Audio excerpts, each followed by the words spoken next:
Welcome to the Novichenko Whips YouTube channel. We're doing another video on the X5M. It's getting more sunny out, but we did just have some snow, although it's melted. I have some sad news. Our X5M has a boo-boo. Unfortunately, my wife scratched it a little bit. She was very sad. I'm not blaming her, because unfortunately when I bought this car, the proximity sensors, they have an error. And so the car doesn't really tell you how close you are to stuff. And so I've been meaning to fix it, but probably that would mean, at least on the front of the vehicle, pulling off the bottom plastics and reaching in there and making sure first that all the connectors or connections are good. Because none of the sensors in any way look damaged, but I know the front bumper was repainted right before I bought the car. So maybe, whoever put it back together did not care to make sure every connector was connected.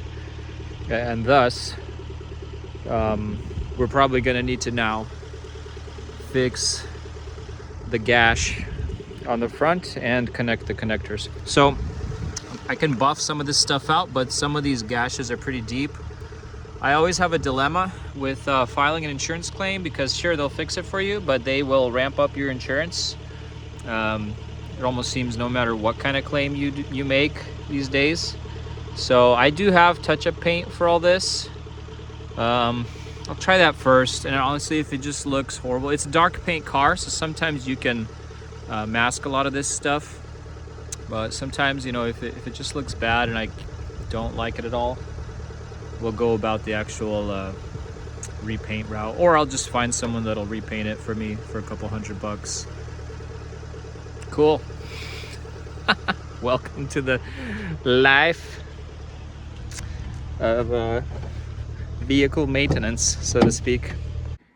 Here are our tools for trying to work a little bit on our scratch. Got a heat gun, rubbing alcohol.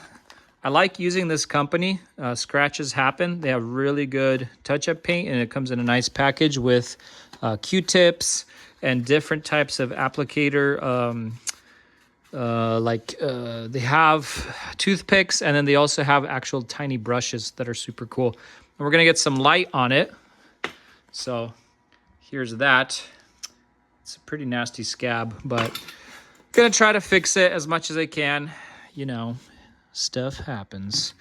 But so I'm gonna clean it all up with rubbing alcohol. Might use some painter's tape so it doesn't drip lower than this level.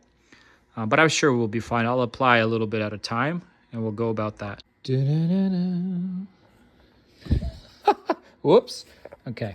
Anyway, I'm not rubbing hard. I'm just trying to clean this area. I don't want to scab any more paint off.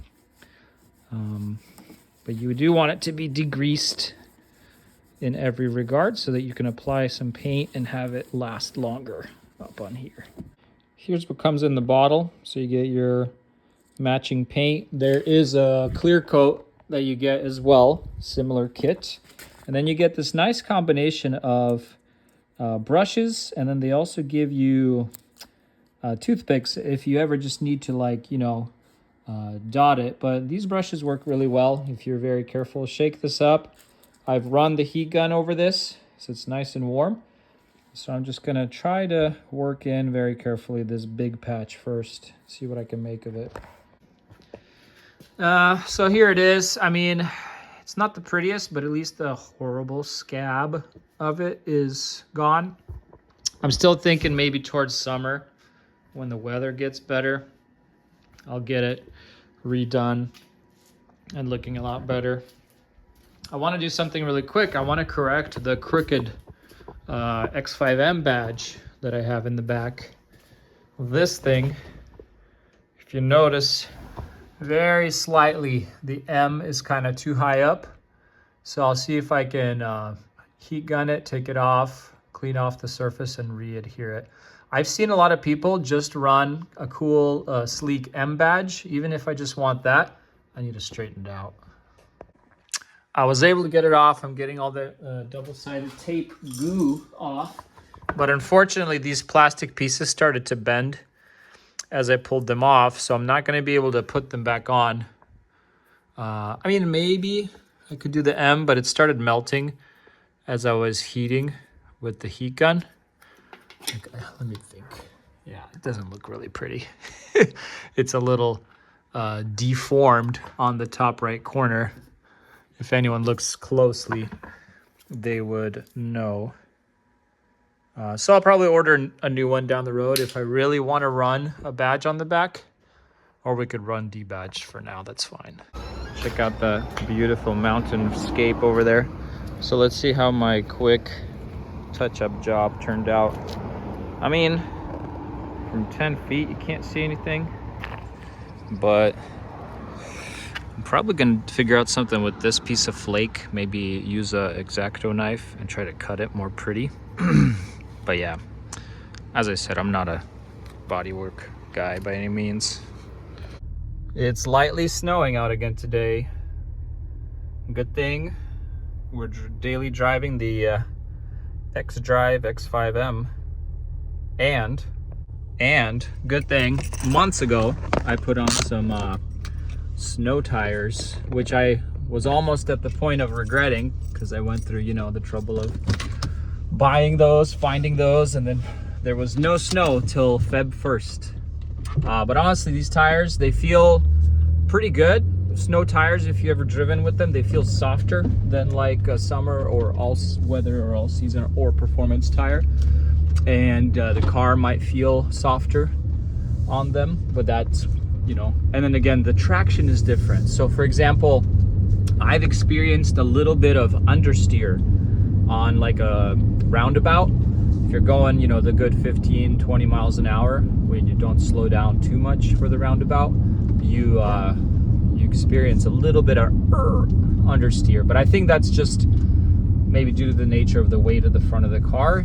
It's slick outside, it's wet, and maybe the traction, I mean, technically the traction of the snow tires should be really good because they're soft. I wonder what it is. I have a very factory spec alignment done by Audi dealership. My friend works there, so they're, you know, professionals, and because the car is not lowered or anything, it's stock, I asked them to do the factory spec, which is very, very minimal camber, probably front. The back almost looks like it has a little more camber from the factory on these cars. This car feels so confident in the weather, like it's heavy, and so even if you have puddles, you know, on the highways or freeway, it doesn't hydroplane one bit. It just feels very, very safe. It feels very safe. It feels, you feel really confident. For example, driving the truck, it's very high and tall. You feel a little, the truck is heavy too, and you feel like wind, side winds. I think on this car, it feels planted, it feels really stable, and that's an awesome thing about BMW and giving you that performance feel. But yeah, hopefully it snows harder because the roads are still pretty clear. I want to get some snow on the roads so we can do some donuts. You know, I want to do some donuts. I want to go sideways. I want to go hooning in this thing. It's an X-Drive, but it's rear biased. That's what everybody says on these X5s, and so you can have a little fun. Where some cars, when you put it in four wheel, it's kind of equal front and back. Here it's a little more rear biased, so hang tight. We're gonna get more snow.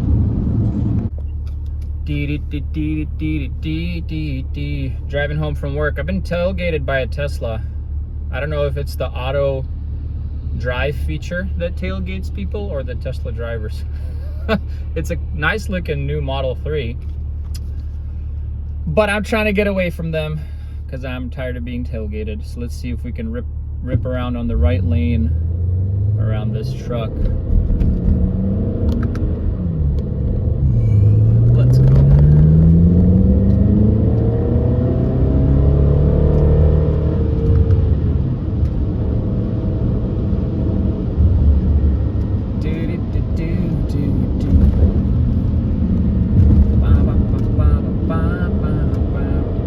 Sweeping turns.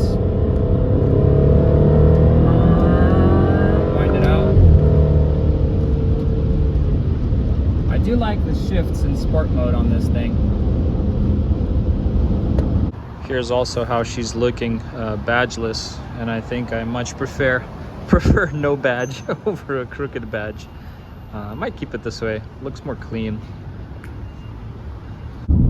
Check out that beauty. The roads are still clear, but there's a little bit more snow on the sides today. I'll see if after work I can go find some trails with snow on them so we can see just how this X5 drives in the snow. That's what I'm looking for, but it's beautiful out. I love it. Can you guys hear that vibrating sound coming from those inner flaps? It seems to be noisier from that side. I think once the car warms up, it goes away a little bit, but I don't really like it. I kind of want to do the zip tie mod on the flap. Pretty much. So now you see it's quieted down. So there's like this section right here with a little rod and a vacuum diaphragm that you can open those and just zip tie them open. That's what I've done on the M5. Like, I like how quiet this is, but I don't like that vibrating sound, and you can sometimes hear it, I think, under throttle and acceleration as well. Albeit, I'm planning to tune this car, and we want as much exhaust flow as possible. So let's super quickly and easily do the little zip tie mod. Very simply, that rod back there, all it does is open and close a valve in here. And I think when I bought the car, one of these was zip tied, but the other one wasn't. And so I just took off the zip tie, but now I think I realize why the previous owner had it zip tied. It was the little sound it makes. So what I'm gonna do is manually pull that rod in with vacuum. That's what it would do under vacuum. And then just zip tie it. And I'll show you the final product here in a second. The left one was easier to do than the right one. It's probably just due to how easy it is to reach in there. So quite simply, you can see how you zip tie it open, and our flap is open in there, and then just snip off these little pieces. They are plastic zip ties, but I remember when I got the car, there was a plastic zip tie on there and it hadn't melted off. So it should hold, I'm pretty sure. Let me start it up and let you hear the sound now. So this is the flap open mode, which would be in your M mode. This is what you would hear, but I kind of like the smooth driving of the non-M mode, but I like the sound of these flaps open, and that's a way to achieve this. So let's go try it. We're not going to hear any more clickety clatter of that flap. Here's what it's like from inside the car with the door open.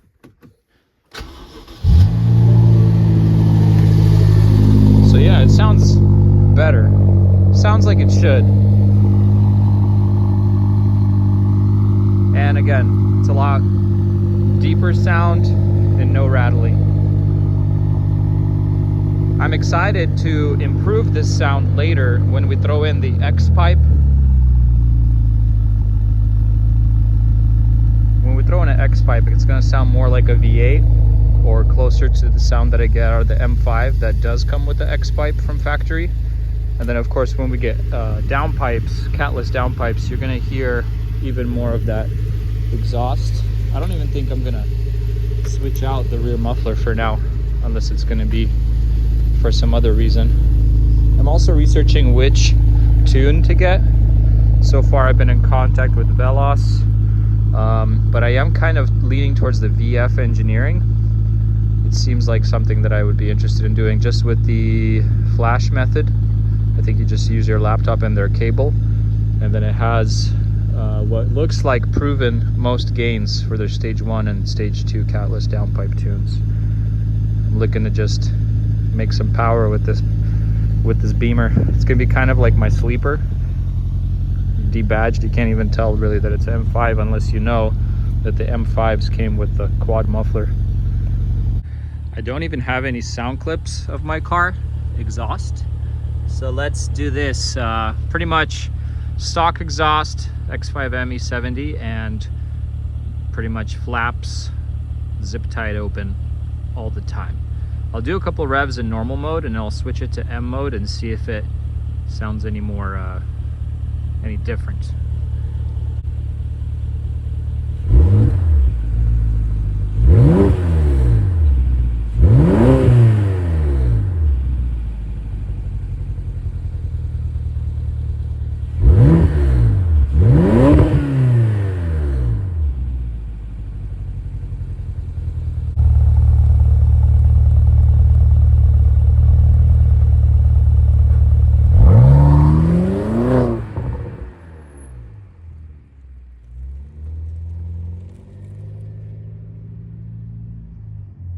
From inside the cabin, I must say it's a more pleasant sound now.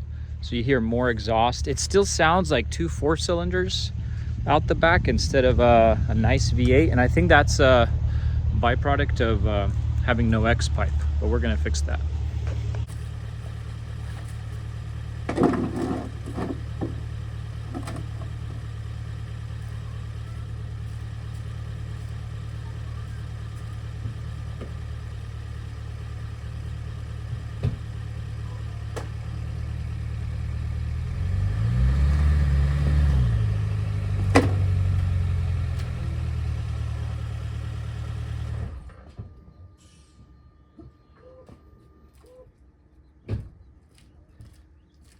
I know I just said X-pipe and we'll fix that, but I'm actually just gonna wash the car real quick because I've got a hot Valentine's date. You car guys know that's how you get ready for a date. Wash the car, make it look spiffy. Wanted to give a quick shout out to what I use on the brake grime and brake dust on the wheels is this royal purple. And then I put it in one of these Griot's Garage spray bottles because these don't break. If you put that in any other El Cheapo Windex spray bottle, it'll kill the bottle. So first of all, I just go around the car, spray all the tires and wheels, and then I kind of sprayed some underneath because it's winter out right now and there's a lot of salt and grime everywhere. And I'm gonna try to be nice to the car.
Check out this good looking 6 Series. I think it's a Grand Coupe M6.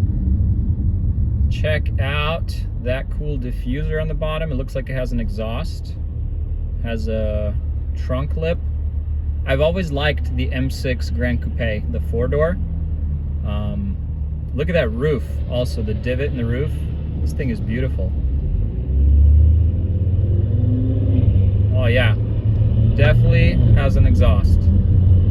Sick! Look at this beauty. I love it. Man, guys, that M6 sounded so good. And it sounded most likely like it had a full exhaust and downpipes, just the turbo whistle and the V8. rumble coming out the back. I'm looking forward to something similar to that out of this car. So downpipes, I'm already looking to get the VRSFs. And then I've spoken to a couple tuners, or researched a couple tuners. I spoke to Veloz.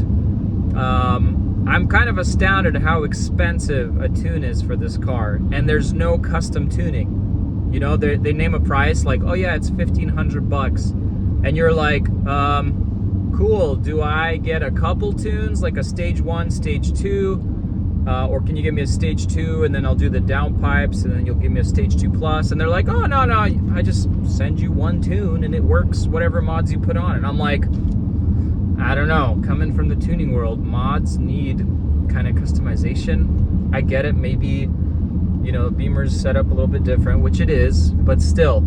And then, so I spoke to Veloz. I looked into the VF Engineering. I think they're called the Hex tunes, and they come with a Hex cable. I think that's the one I'm gonna go with because it seems like the best results in terms of proven horsepower on their dynographs, and then you can get a stage 1, stage 2. Of course, stage 2 on their website requires performance exhaust. They call it an off-road only, but that just means no cats. You decat the exhaust, the downpipes. So in the future videos, we're getting closer to further modifying our car, because I've been driving it more now as a daily, now that a previous project car has been sold, and keep wanting, my hands are tickling to do something, and so we're definitely going to do that. Next video, most likely, we're going to go over some maintenance, so definitely an oil change. We're going to install an oil relief valve for lowering the oil temperature, the running temps, by 5 to 10 degrees. I'll show you all of that, but then I'm most excited for the performance gains. Oh yeah, and we need to probably source like a draggy, because I want to start measuring performance on these cars and the changes that they produce. Thanks for tuning in. This one was kind of all over the place, but catch you in the next one. Bye. I wanted to share a quick video of comparing the X5M to the regular X-Drive 35i. I actually test drove this thing before I ever thought I would get an X5M, and I liked it. This one comes with the 8-speed and the N55 engine, so you can see the differences mainly, if your cars are debadged, is the flares and then the rear bumper. The regular X5 just has the dual exhaust. The X5M gets the 4-tip exhaust and then slightly flared arches. The front, of course, it's also front bumper, but overall they looked pretty similar. It was interesting that the BMWs in these eras, they would look a little bit different, but this is super sleek as well, and it drives nice.